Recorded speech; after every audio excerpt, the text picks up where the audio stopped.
Today marks 6 months since a pro-Trump mob attacked the U.S. Capitol on January the 6th in an attempt to stop the certification of Joe Biden's election win. For a deeper look at the investigations into that day, I'm joined now by our Lisa Desjardins. Hello, Lisa.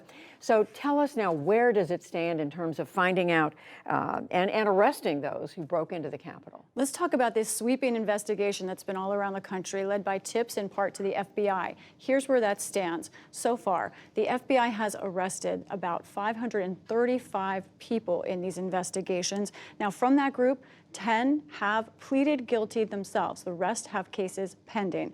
Now, this is a wide range of different kinds of charges.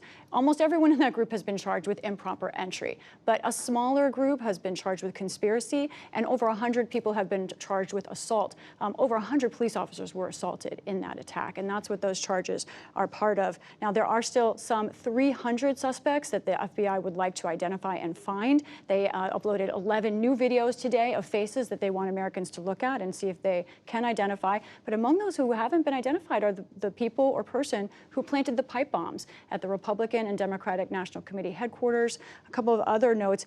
We know where these sentences are going just based on a few guilty pleas, some for misdemeanors like improper entry. A woman recently was given 3 years probation for that.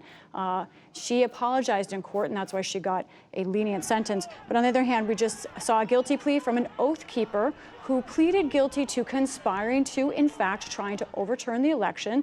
That person's sentence is still pending, but could be more than 5.5 to 6.5 years. So a wide range in the seriousness of sentences that these people face. And Lisa, what about inside the Capitol? Where are we in terms of the attempt to find out who was responsible in terms of investigations and also, to make sure the Capitol is safe? That's right. That is a big question right now. The U.S. Capitol Police put out a release today saying here's where they are. And I want to break down what we know about Capitol security going forward. One thing that's new, Capitol Police are actually opening 2 offices in Florida and California to deal with threats against members. That shows you what's going on in these offices. A lot of these members are getting threats continuing after January 6th. Now, the fences outside the Capitol, the last fences are expected to come down this week. There is still no deal on money to improve security at the U.S. Capitol. That is stuck in the Senate right now.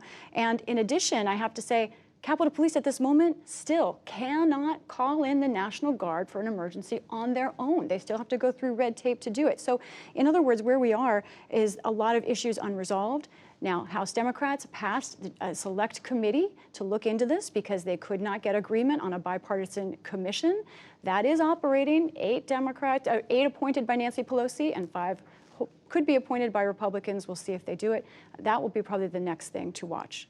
And in connection with that, our next guest, Lisa Desjardins. Thank you very much. You're welcome.